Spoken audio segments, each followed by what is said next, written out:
Kawan-kawan, kita ketemu lagi di channel Elektronika Otodidak. Kali ini kita akan membahas cara kerja TV LED. Khususnya pada kesempatan ini kita akan membahas TV Sony LED 32 in. Kawan-kawan, pembahasan kali ini kita bagi dalam beberapa segmen. Segmennya tertera di dalam deskripsi. Bagi kawan-kawan yang sudah profesional, mungkin bisa melewatkan pada segmen ini, bisa pindah ke segmen yang lebih penting lagi. Nah, ini khusus bagi para pemula. Saya harapkan bisa dimulai dari awal hingga akhir. Kawan-kawan, cara kerja TV LED pada umumnya, kawan-kawan, blok diagram televisi secara umum ya. Nah, inilah blok diagram TV secara umum. Ini kita bagi per segmen. Di antaranya segmen adalah blok diagram LED TV, kemudian cara kerja rangkaian bagaimana supaya bisa bekerja TV ini. Nah, yang pertama adalah bagaimana secara umum televisi LED ini bekerja. Yang pertama, kawan-kawan, itu adalah dari antena tuner ini ya, di mana di sekitaran antena ini itu banyak mengelilingi siaran-siaran TV ya, channel-channel TV ya. Ambil contoh SCTV, MNTV, atau hal lainnya saya nggak hafal ya. Mungkin puluhan. Nggak ratusan ya, nggak mungkin kayaknya ya. Ya, puluhan lah. Nah, dari banyaknya channel TV yang mengeliling ini, baru tuner ini kalau kita setel pada gelombang yang pas, mengena salah satu gelombang, dia misalnya kita setel pada gelombang SCTV. Dia akan menempel gelombangnya ini, sinyalnya ini. Menempel yang bentuknya gelombang seperti ini ya. Sinyal RF. Sinyal RF itu dia membawa dari pemancar sinyal informasi berupa sinyal audio dan sinyal video. Dibawa oleh karier ini. Ini namanya sinyal RF. Nah, oleh tuner ini adalah ditala, artinya dicuning salah satu gelombang sehingga sudah ketemu satu gelombang, kemudian masuk ke blok berikutnya yaitu demodulator. Apa tugas demodulator ini? Yaitu memisahkan beberapa sinyal. Di antaranya adalah sinyal informasi audio, video dari kariernya, dari pembawanya, dipisahkan.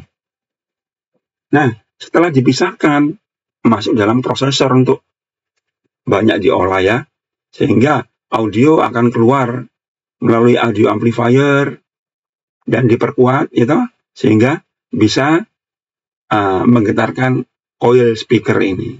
Dan yang video, kawan-kawan, juga diproses dalam prosesor ini, sehingga keluarannya itu adalah video komposit seperti ini. Apa video komposit? Maksudnya termasuk ada kromanya, warnanya, ini warnanya, ada luminannya, warna dasarnya. Begitu kawan. Nah, kemudian ini dimasukkan ke dalam T-Con, yaitu timing control, untuk disesuaikan. Karena di sini banyak informasi warna, di antaranya adalah kuning, siang hijau, maka ini membentuk warna. Maka dari hasil output microcontroller ini adalah sebuah video komposit, kemudian dimasukkan ke dalam T-Con sebelum masuk pada LED panel. Apa tugas T-Con? Yaitu untuk menyesuaikan, mengartikan dari informasi sinyal video komposit ini sehingga bisa menyalakan. Ini kan terdiri dari ratusan lampu-lampu LED ini. Nah, ratusan lampu LED ini terdiri dari tiga warna, yaitu RGB. Nah, bagaimana dia red, green, blue bisa membentuk warna putih, bisa membentuk warna hitam yang bukan warna yang tidak ada. Itu ada percampuran dari red, green, blue tadi. Nah, itulah tugas T-Con. Nah, selanjutnya kawan, yang perlu diperhatikan, bagaimana prosesor ini bisa bekerja. Dia juga tidak lepas daripada IC memori DDR ini.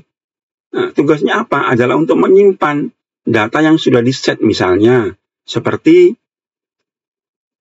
program channel 1 untuk TV A, channel 2 untuk TV B. Nah, ini perlu di memori. Kalau tidak gitu nanti dia hilang lagi. Nah, itulah tugas daripada memori. Dan kawan, mikrokontroller atau prosesor ini juga menerima informasi selain dari tuner, juga menerima informasi line input lainnya, misalnya dari PC atau USB atau dari yang lainnya. Juga dia menerima informasi untuk mengendalikan dari remote atau dari keypadnya sendiri yang ada di dalam TV tersebut. Kawan, juga tidak kalah pentingnya adalah tugas daripada power supply ini, kawan. Yaitu tugas power supply adalah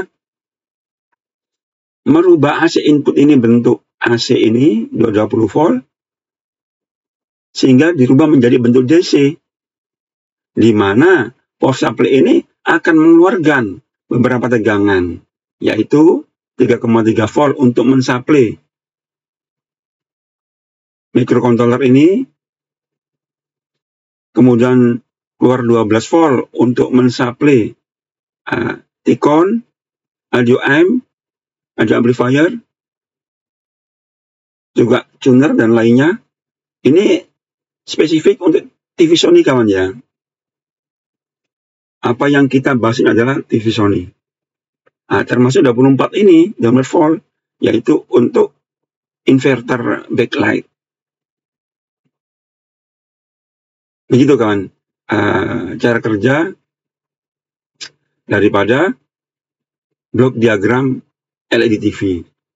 Nah, untuk lebih jelasnya, kawan, cara kerja selain tadi sinyalnya seperti yang kita terangkan tadi, bagaimana cara kerja TV ini bisa hidup?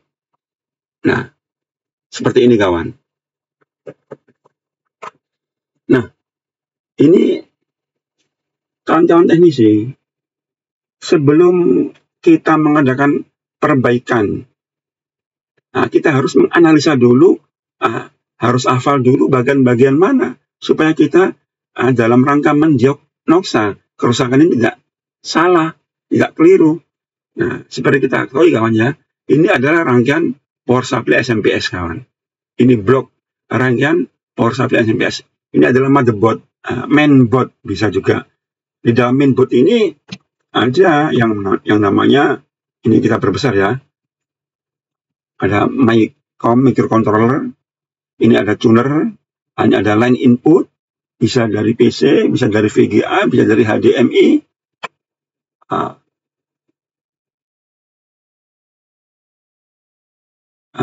Ini adalah bagian inverter untuk dimasukkan ke dalam backlight.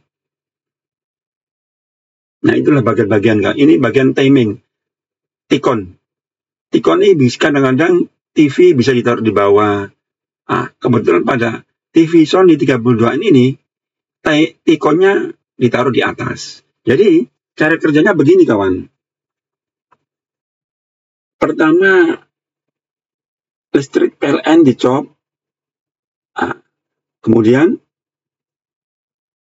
power supply tidak langsung bekerja semuanya.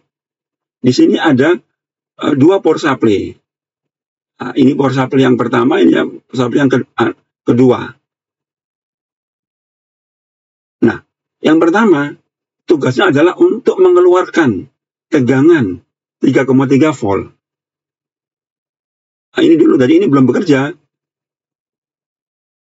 Power supply yang kedua ini belum bekerja. Nah, yang bekerja adalah power supply utama ini.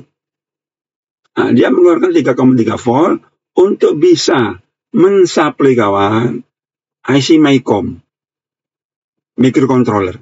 Ketika IC program atau MICOM microkomputer prosesor ini bekerja, maka dia sudah siap untuk dioperasikan, untuk mengendalikan semua rangkaian ini. Nah, langkah pertama, contoh, kita tekan tombol on. Nah, dia akan mengembalikan lagi import, mengeluarkan tegangan sekitar kurang lebih 3 volt. Power on ini untuk dikembalikan lagi ke sini. Nah, dikembalikan lagi ke power supply ini dalam rangka untuk meng-on-kan trafo yang kedua.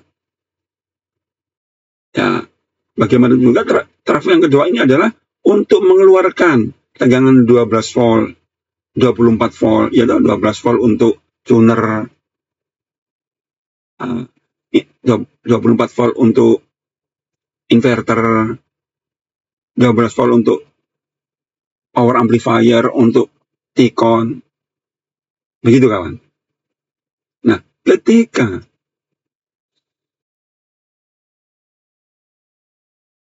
ini sudah ketika trafo yang kedua ini atau power supply yang kedua ini sudah bekerja, berarti bekerjalah semua televisi ini kawan. Nah, bagaimana cara kerja konkretnya seperti rangkaiannya? Nah, seperti ini kawan ya.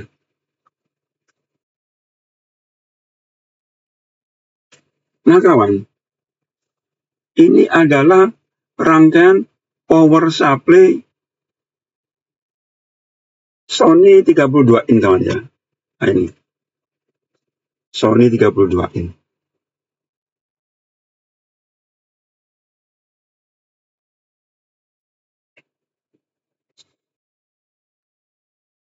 Nah, seperti yang kita terangkan dalam blok diagram tadi, ini kan dalam skematik diagramnya, bagaimana dia cara bekerja. Nah, ini harus kita paham dulu bagian-bagiannya. Nah, ini adalah input AC masuk ke sini, kawan. Masuk ke sini.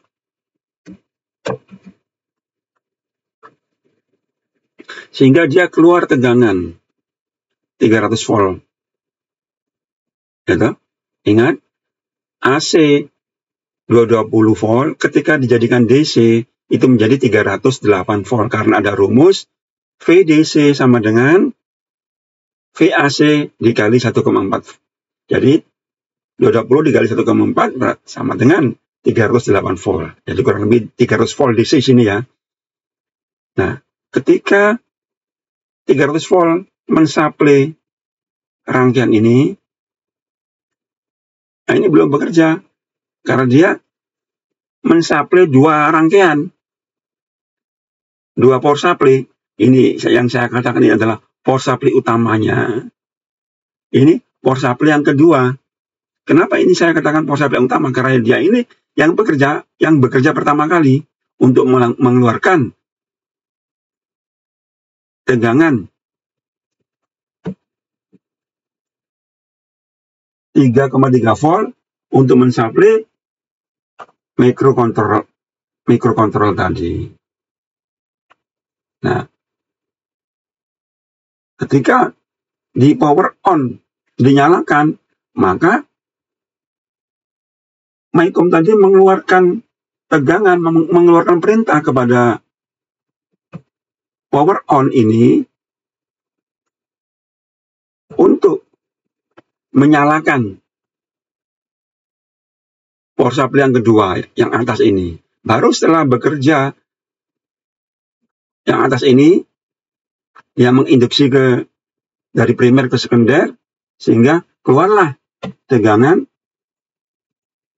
Di antaranya adalah ke audio 12 volt, ke Icon juga 12 volt, 24 volt ini ke inverter, begitu kawan. Nah, lebih detailnya, cara kerjanya begini kawan.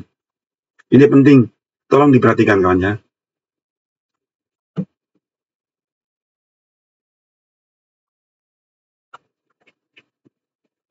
Ketika power on dari microcontroller menginstruksikan power on, dia akan memberikan tegangan 3,3 volt sama dengan tegangan ini.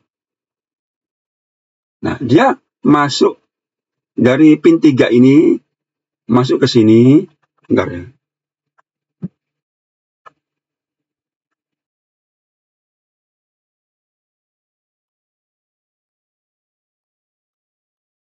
Dari pin 3 ini, masuk ke sini, dia ke bawah,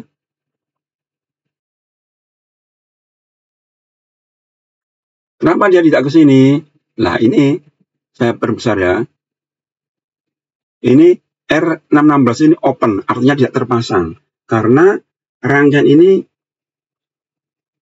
kayaknya bukan dibuat untuk model ini, tapi untuk model yang lain. Maka komponennya ada yang terpasang dan ada yang tidak. Nah, kebetulan R16 ini adalah di open, tidak terpasang. Mungkin untuk model TV yang lain dia terpasang.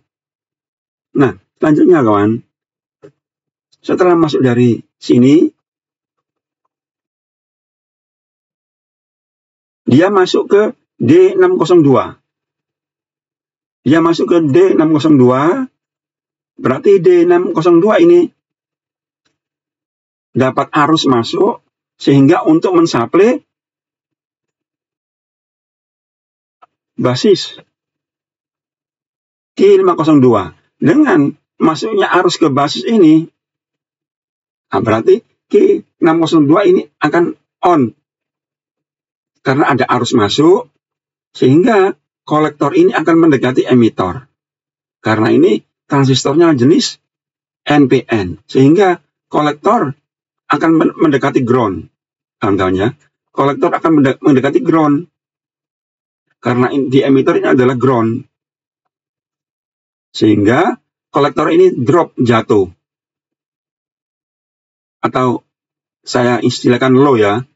Low, kemudian di sini akan low, jatuh. Nah ini IC PC 2001, IC PC 201, yaitu dia berupa optocoupler. Kawan-kawan, yang namanya optocoupler, seperti pada gambar seperti ini ya.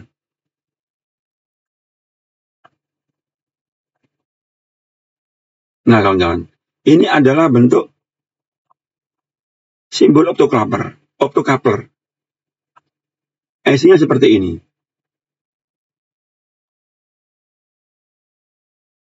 Nah, ingat kawannya, simbolnya seperti ini. Nah, termasuk di dalam rangkaian ini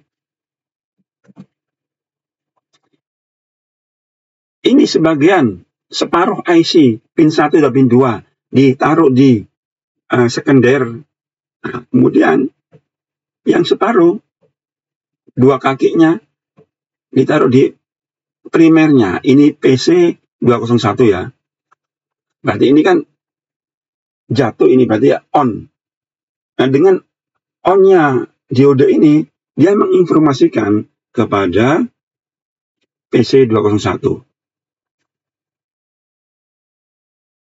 Nah, ini PC 201 kelanjutannya tadi. Dimana tadi on berarti menginstruksikan pada transistor yang ada di dalam optocoupler.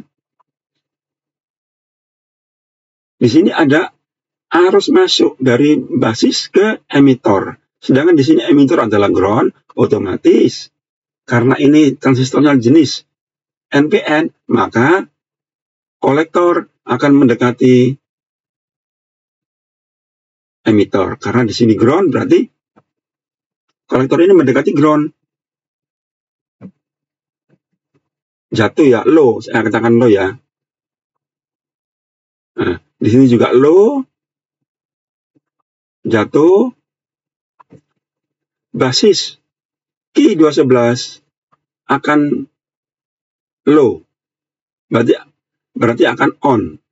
Nah, ketika on, berhubung ini transistornya jenis PNP,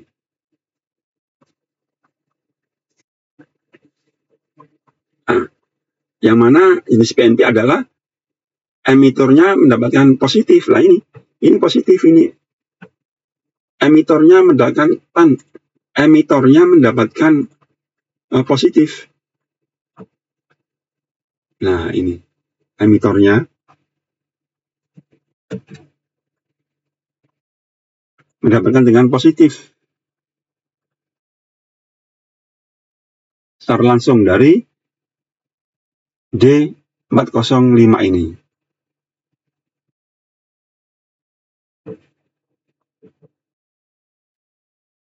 Nah, berarti antara kolektor dan emitor ini akan mendekat. Kolektor akan mendekat karena ini ada bias maju. Kolektor akan mendekat ke emitor. Berapa kolektor? Ya sesuai dengan emitor di sini. Nah, kolektor akan high sesuai sama dengan VCC sini. Nah, ketika ini sama, maka diteruskan. Kawan-kawan.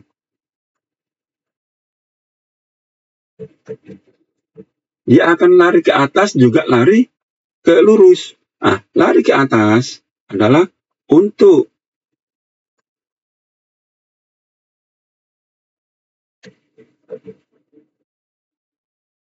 mensuplai IC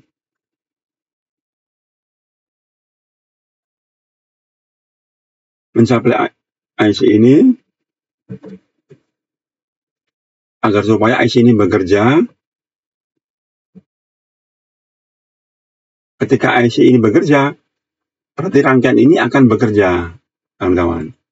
Rangkaian ini bekerja, tapi yang bawah ini belum bekerja. Masih rangkaian atas ini. Nah, rangkaian bawah ini bagaimana cara bekerjanya? Nah, dia akan mendapatkan supply dari sini, tegangannya lurus ke sini, kemudian jatuh ke sini, kawan-kawan. Kemudian dia ke sini,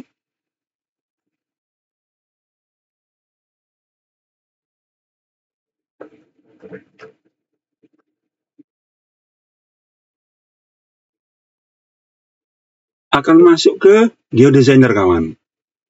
Di mana kita mengetahui cara kerja geodesigner adalah untuk menstabilkan tegangan. Kawan-kawan, tegangan karena dijaga oleh geodesigner, maka tegangan stabil, tapi arus tetap bisa menerobos. Arusnya akan menerobos, sehingga untuk meng-on-kan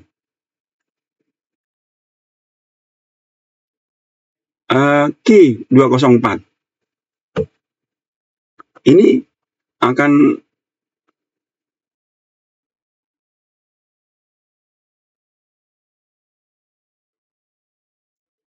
Ki 204 basis, berarti dia mendapat bias maju, sehingga kolektor akan mendekati emitor. Di mana emitor ini ground, berarti kolektor ini sama dengan ground. Nah, sehingga basis di Ki 03 ini akan drop, akan jatuh. Ketika Ki 203 ini jatuh, berarti dia ada bias maju, on. Nah, bagaimana on?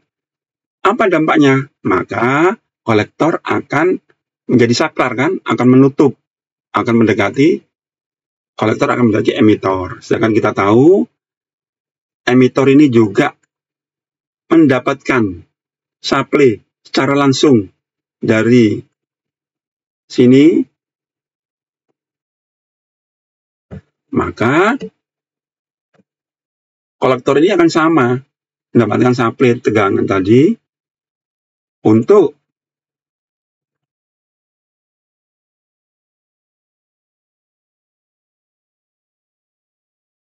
mensuplai tegangan ke IC ini, kawan. Nah, begitu.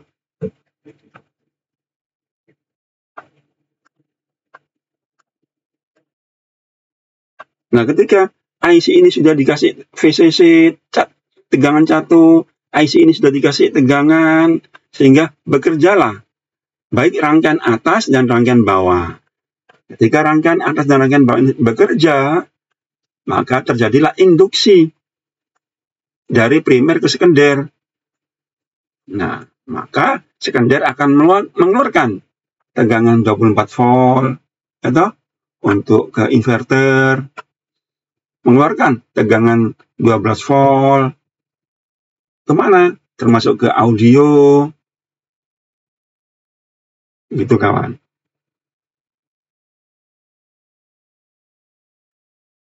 Nah, ketikon berarti semua blok diagram tadi mendapatkan satu daya, maka bekerjalah televisi ini, kawan. Begitu juga sebaliknya. Bagaimana kalau power on ini diinformasikan kepada remote? Mati. Ketika mati, power on ini, ketika mati power on ini, pin 3 ini akan 0, kawan. Ketika 0, maka dia tidak ada tegangan di sini. Maka D602 ini 0 juga kato anodanya. Nah, ketika 0 berarti dia diode ini off, karena dia tidak ada supply tegangan. Maka G604 ini juga off, karena dia tidak ada supply tegangan ke basis. Ketika basis ini tidak ada supply tegangan, berarti kolektornya akan high. Dia seumpama saklar, kolektor dan emitornya akan terbuka, tidak nyambung. Berarti kolektor akan high. Ketika high, tegangannya di sini ada tegangan. Kenapa dia ada tegangan? Cara dia disuplai dari sini tadi, disuplai. Dia tidak dijatuhkan ke ground, tapi utuh.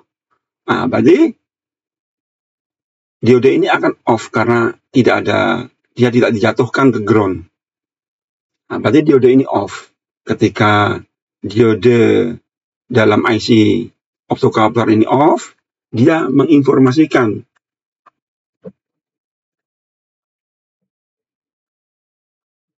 kepada ini, karena ini satu bagian IC PC201 tadi, yang inputnya tadi berupa diode di rangkaian sekunder, dan inputnya ini kolektor transistornya di rangkaian primer. Ketika di sana off, maka tidak ada arus masuk ke basis.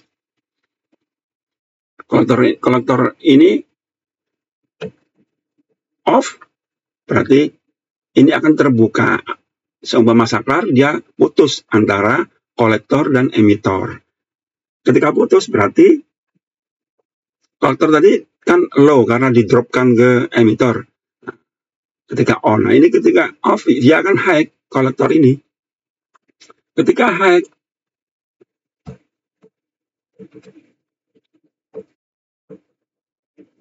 kolektor K211 ini basisnya akan high. Maka transistor ini akan off. Kenapa off? Karena tidak ada arus yang masuk.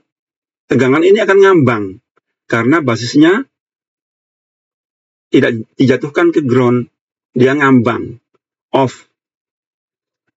Di mana setiap transistor bekerja ketika ada arus masuk. Nah, ini ngambang karena basisnya menggantung, basisnya ini tidak dijatuhkan ke ground, ke sini. Nah, Ketika ini off berarti antara emitor dan kolektor akan terbuka. Berarti kolektor ini akan 0. Kalau dia tertutup akan nyambung ke sini, sedangkan sini adalah biru, warna biru adalah VCC langsung mendapatkan supply dari sini.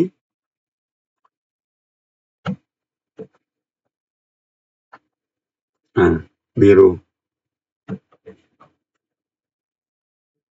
Berarti kolektor akan 0, tidak ada tegangan. Ketika 0, dia tidak bisa mensupply IC Z201 ini, sehingga rangkaian ini off. Begitu juga dengan berikutnya ini, dia 0, 0, 0. Berarti tidak ada arus yang menerobos ke diodesainer D207 ini. Karena tidak ada arus, berarti basis ini juga tidak ada arus, berarti key 204 ini akan off. Ketika key 204 ini off, kolektor ini akan bersifat terbuka, alias putus, nggak nyambung ke emitor. Sehingga berhubung ini putus, berarti di sini high kolektor ini. Nah, karena high, berarti key 203 ini akan ngambang pula karena basisnya tegangan ngambang karena tidak dijatuhkan ke ground. Berarti tidak ada arus yang lewat di Q203. Ketika tidak ada arus yang lewat, berarti kolektor dan emitor ini akan putus, akan terbuka.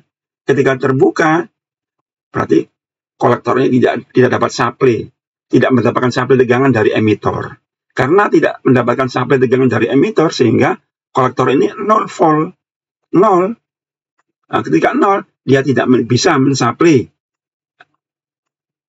IC ini sebagai VCC, sehingga off lah IC ini. Ketika off IC ini, maka rangkaian ini akan mati, termasuk di rangkaian atas ini akan mati, karena IC ini tidak mendapatkan supply, sehingga tidak ada tegangan AC di sini. Nah, kawan-kawan, yang namanya trafo, dia bisa menginduksi dari primer ke sekunder apabila ada tegangan AC. Nah, di sini hanya tegangan DC tok. Nah, tegangan AC dari mana? Dia di sini ada pembangkit osilator. Ini IC osilator ini. Ini IC osilator, kawan-kawan. Pembangkit osilator, sehingga tidak ada AC-nya, akhirnya dia tidak bisa menginduksi ke sekunder. Nah, sehingga tegangan di sini akan 0 semua. Begitulah proses kerjanya, kawan. Ketika power on ini mendapatkan perintah dari remote off, nah, sehingga MICOM atau microcontroller tidak ada supply tegangan ke pin 3 ini, kawan. Kawan-kawan, jadi catatan tadi sudah kami rangkum di sini, kawan. Ya, ketika power on, cerita ini tadi sudah kami tulis di sini. Jadi nanti kawan-kawan bisa mendownload ini di deskripsi ya, termasuk skema ini. Bisa kawan-kawan pelajari. Nanti setelah dipelajari, kita diskusikan kembali kalau ada kesulitan. Termasuk gambar ini semua bisa di-download di link deskripsi, kawan. Kawan-kawan, demikianlah cara kerja TV LED Sony 32 in. Kurang lebihnya mohon maaf. Terima kasih telah menonton. Jangan lupa like, subscribe agar channel ini bisa terus berkembang.